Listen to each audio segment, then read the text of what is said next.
नमस्कार दोस्तों, YouTube के हमारे इस चैनल में आपका स्वागत है। हमारे वीडियो के इस पहले पार्ट में आपने देखा था कि देश में अगर कभी नेशनल इमरजेंसी लगानी पड़े तो उसके लिए कॉन्स्टिट्यूशन में क्या प्रावधान है। हमारे इस वीडियो में आप देखेंगे कि कॉन्स्टिट्यूशनल इमरजेंसी या जिसको प्रेसिडेंट रूल बोलते हैं स्टेट्स में या स्टेट इमरजेंसी बोलते हैं उसके बारे में समझेंगे, और जो इसका दूसरा टॉपिक है फाइनेंशियल इमरजेंसी समझेंगे। तो पहले हम लोग फाइनेंशियल इमरजेंसी समझ लेते हैं और फिर हम लोग प्रेसिडेंट रूल के ऊपर आएंगे। दोस्तों, article 360 of the constitution financial emergency के बारे में बताता है। अगर कभी भी देश में प्रेसिडेंट को ऐसा लगता है कि देश की स्टेबिलिटी, फाइनेंशियल स्टेबिलिटी और क्रेडिट को खतरा है, तो उस केस में president proclamation of the financial emergency कर सकता है। और अगर प्रेसिडेंट ऐसा करता है तो आपको ये भी पता होना चाहिए कि डेफिनेटली एक council of minister leaded by prime minister ये ऐसा करता है, यानी कि काउंसिल ऑफ मिनिस्टर की सलाह पर ही प्रेसिडेंट फाइनेंशियल इमरजेंसी लगाता है। अगर इसके अप्रूवल की बात करें तो 2 महीने के अंदर विथिन 2 मंथ आपको पार्लियामेंट के द्वारा सिंपल मेजॉरिटी से फाइनेंशियल इमरजेंसी को अप्रूव किया जाता है। ठीक है, बहुत ही सिंपल है कि आप लोकसभा और राज्यसभा सिंपल मेजॉरिटी से फाइनेंशियल इमरजेंसी को अप्रूव कर देते हैं, और एक बार जब अप्रूवल हो जाता है तो फाइनेंशियल इमरजेंसी कंटिन्यू रहती है जब तक कि प्रेसिडेंट एक दूसरे प्रोक्लेमेशन के द्वारा उसको रिवोक ना करे। ठीक है, तो बस ये 2 चीज़ें थी इसमें, अप्रूवल और रिवोकेशन, और इसका इम्पैक्ट देख लेते हैं।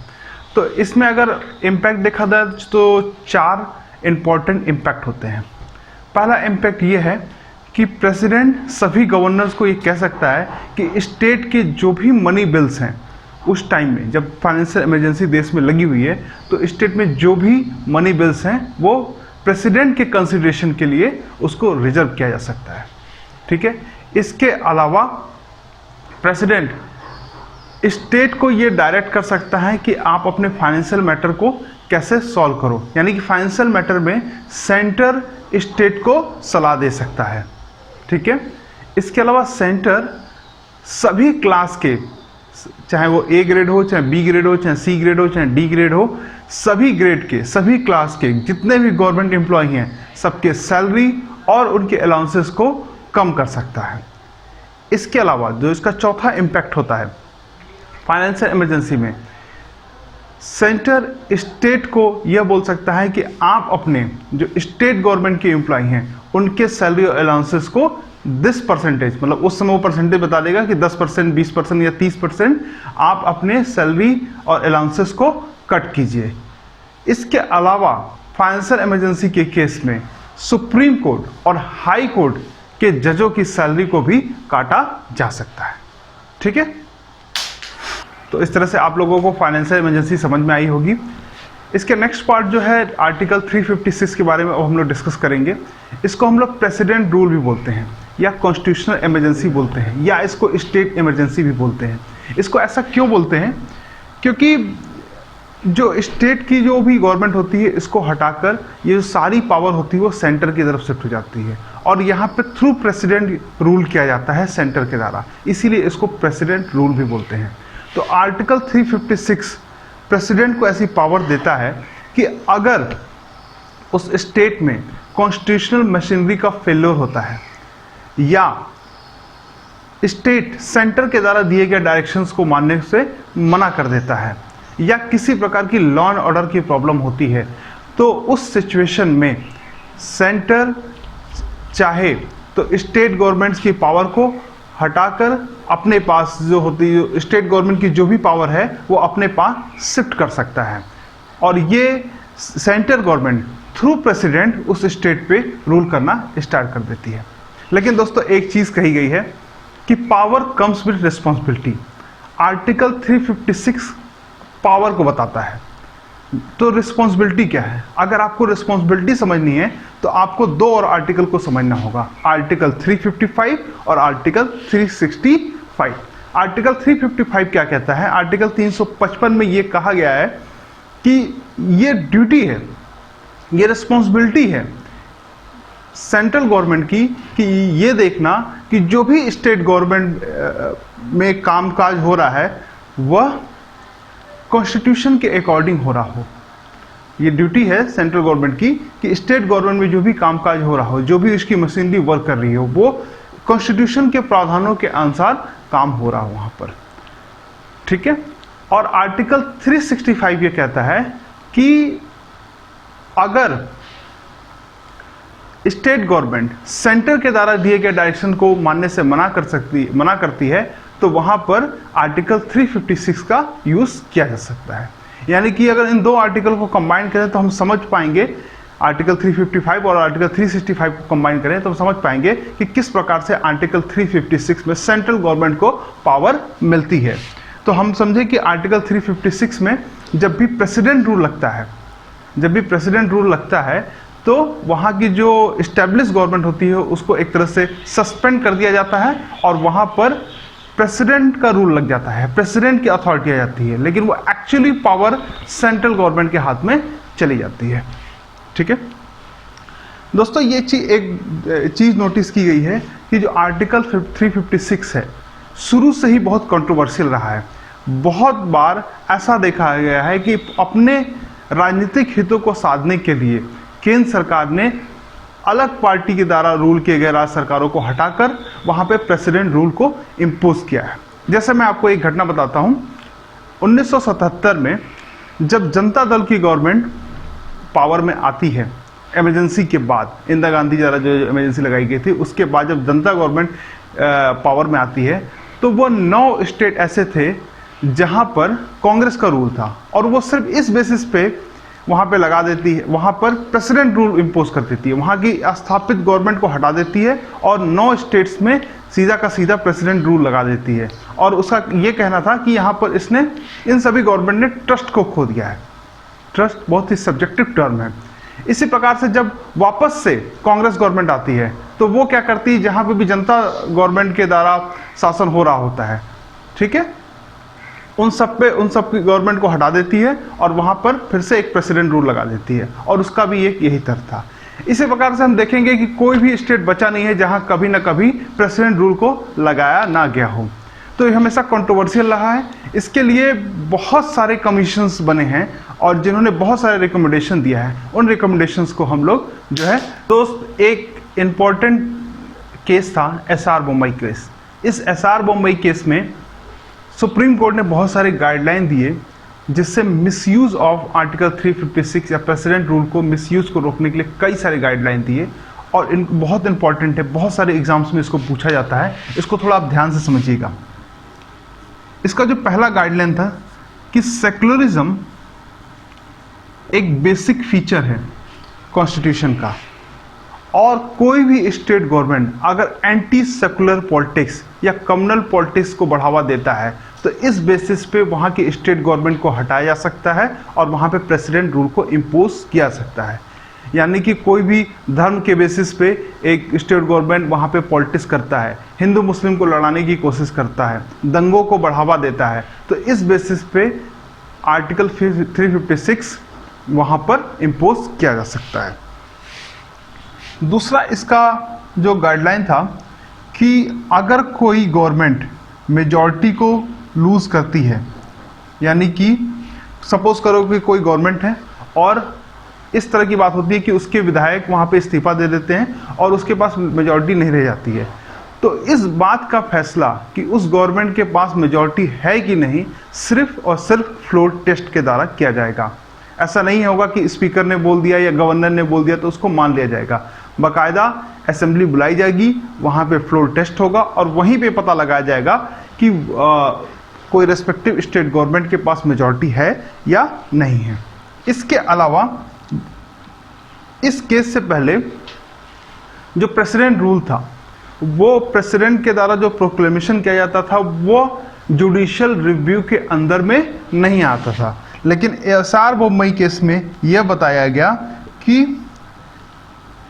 President proclamation of article 356 judicial review के अंडर में आता है, ठीक है। और जो प्रेसिडेंट का प्रोक्लेमेशन होगा वो रेलेवेंट मटेरियल के बेसिस पे किया जाएगा, यानी कि आपको ये प्रूव करना पड़ेगा, इन राइटिंग आपको देना पड़ेगा, आपको बताना पड़ेगा कि आप किस बेसिस पर यहाँ पर प्रेसिडेंट रूल को लगाते हो।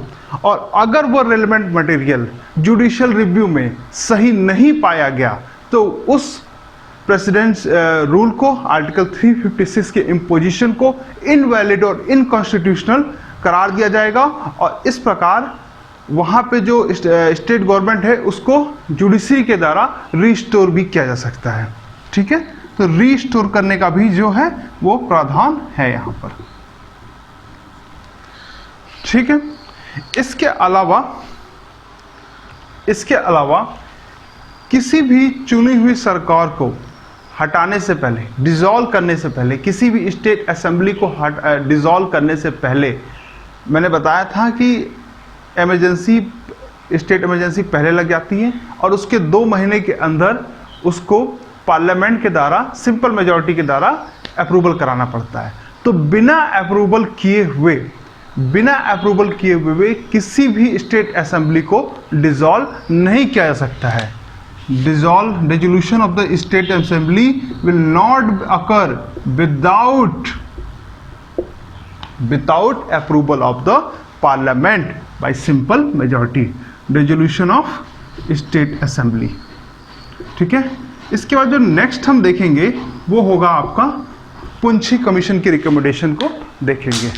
तो दोस्तों, पुंछी कमीशन में एक बहुत इंपॉर्टेंट रिकमेंडेशन आई कि अगर कभी सपोज करें कि लॉ एंड ऑर्डर की किसी स्टेट में प्रॉब्लम हो गई, किसी जिले में एक दंगा हो गया और सेंट्रल गवर्नमेंट को ऐसा लगता है कि यहाँ पर लॉ एंड ऑर्डर को स्टोर करने के लिए स्टेट गवर्नमेंट को हटाना पड़ेगा और पावर को अपने हाथ में लेना पड़ेगा, तो ऐसे सिचुएशन में लोकलाइज इमरजेंसी प्रोविजन का प्रावधान दिया। कौन सा प्रावधान दिया? लोकलाइज इमरजेंसी प्रोविजन का, यानी कि पूरे स्टेट में इमरजेंसी लगाने के बजाय उस पर्टिकुलर पार्ट में, उस पर्टिकुलर जिले में, उस पर्टिकुलर मंडल में भी इस प्रकार का प्रावधान होना चाहिए कि वहाँ पर इमरजेंसी लगाई जा सके या प्रेसिडेंट रूल को इम्पोज किया जा सके, और बाकी के पार्ट में एज यूजुअल जो स्टेट गवर्नमेंट है चलती रहे। फॉर एग्जांपल सपोज करिए कि वेस्टर्न यूपी में कोई दंगा हो गया और वहाँ पे जो लॉ एंड ऑर्डर की सिचुएशन है वो गवर्नमेंट के हाथ से बाहर निकल गई, और उस समय ऐसा लगता है और ईस्टर्न यूपी अपना नॉर्मल कंडीशन में रह रहा है, तो ऐसे कंडीशन में कुछ इस तरह का भी इस कॉन्स्टिट्यूशन में प्रावधान होना चाहिए कि अगर प्रेसिडेंट रूल लगाना पड़े तो वेस्टर्न यूपी में प्रेसिडेंट रूल लग जाए और ईस्टर्न यूपी में नॉर्मल स्टेट गवर्नमेंट अपना रूल करती रहे। इस तरह का इन्होंने पुंछी कमीशन ने रिकमेंडेशन दिया हुआ था। जो दूसरा इंपॉर्टेंट कमेटी है वो सरकारिया कमीशन है। सरकारिया कमीशन कहता है कि किसी भी स्टेट में, सपोज करो कि कोई स्टेट में लॉ एंड ऑर्डर की प्रॉब्लम है और वो लॉ एंड ऑर्डर की प्रॉब्लम स्टेट गवर्नमेंट कंट्रोल नहीं कर पा रही है, या सेंटर के द्वारा किसी दिए गए डायरेक्शन को स्टेट गवर्नमेंट नहीं मान रही है, या इस तरह के कानूनों को ला रही है जो कि कॉन्स्टिट्यूशनल प्रोविजंस के अगेंस्ट में है, तो वहाँ पर प्रेसिडेंट रूल लगाने से पहले उस स्टेट में को वार्निंग दी जानी चाहिए। ठीक है, वार्निंग का प्रोविजन होना चाहिए और उनसे एक्सप्लेनेशन मांगना चाहिए कि आपके स्टेट में इमरजेंसी क्यों ना लगाई जाए। ठीक है, और इसका एक और इम्पोर्टेंट रिकमेंडेशन था सरकारिया कमीशन का कि अगर किसी स्टेट में इमरजेंसी लगाई जाती है तो मैंने बताया कि एक रेलेवेंट मटेरियल होना चाहिए। रेलेवेंट मटेरियल यानी कि जो गवर्नमेंट प्रेसिडेंट के को रिकमेंड करता है कि हमारे इस स्टेट में इमरजेंसी लगाई जाना चाहिए, जो डॉक्यूमेंट होता है उस डॉक्यूमेंट को पब्लिक किया जाना चाहिए और वो डॉक्यूमेंट स्पीकिंग डॉक्यूमेंट होना चाहिए, टोटली फैक्ट और फिगर पे वहाँ पे बात होनी चाहिए। ठीक है, तो the document should be speaking document. Governor का जो रिकमेंडेशन होता है वो स्पीकिंग डॉक्यूमेंट होना चाहिए, जिससे कि एक आम आदमी भी उसको समझ सके कि मेरी द्वारा स्टेट में चुनी हुई गवर्नमेंट को क्यों हटाया गया, क्या वो कंडीशन थी जिसकी वजह से मेरे राज्य सरकार को हटाकर यहाँ पर एक तरह से केंद्र सरकार का प्रेसिडेंट के थ्रू रूल इम्पोज किया जा रहा है। ठीक है, इसके बाद एक और काउंसिल थी इंटर स्टेट काउंसिल, इसकी भी रिकमेंडेशन को हम समझ लेते हैं। इसकी एक रिकमेंडेशन तो ये थी कि जो प्रेसिडेंट रूल है उसको अप्रूवल पार्लियामेंट के द्वारा होता है, लेकिन उसको अप्रूवल सिंपल मेजॉरिटी से मिल जाता है। इस सिंपल मेजॉरिटी को हम रिप्लेस करें, इस सिंपल मेजॉरिटी को रिप्लेस करके हम इसको स्पेशल मेजॉरिटी पे लेकर आएं, जिससे कि पार्लियामेंट से अप्रूवल मिलने में थोड़ी सी कठिनाई हो और इसकी इम्पोर्टेंस को बढ़ाया जा सके। ठीक है, क्योंकि सिंपल मेजॉरिटी को तो कोई भी गवर्नमेंट बड़ी आसानी से ले लेती है। इसके अलावा इंटर स्टेट काउंसिल की एक और रिकमेंडेशन थी जो कि थी अप्रूवल टाइमिंग। अभी आपको पता है कि एक बार प्रेसिडेंट रूल इम्पोज हो गया तो सेंट्रल गवर्नमेंट को 2 महीने का समय मिल जाता है। इस 2 महीने के समय को घटाकर 1 महीने कर देना चाहिए कि विथिन 1 मंथ आप जाइए और पार्लियामेंट से इस चीज़ का अप्रूवल लीजिए। अगर इन सभी पूंजी commission, Sarkaria commission, inter state council और एसआर बम्बई केस के गाइडलाइन को थोड़ा सा ध्यान में रखा जाए तो कहीं ना कहीं जो आर्टिकल 356 के कंट्रोवर्शियल यूज को रोका जा सकता है। तो ये हमारा आज जो इमरजेंसी प्रोविजन का टॉपिक था इसी के साथ खत्म होता है। उम्मीद है दोस्तों कि आपको ये टॉपिक पसंद आया होगा। Thank you.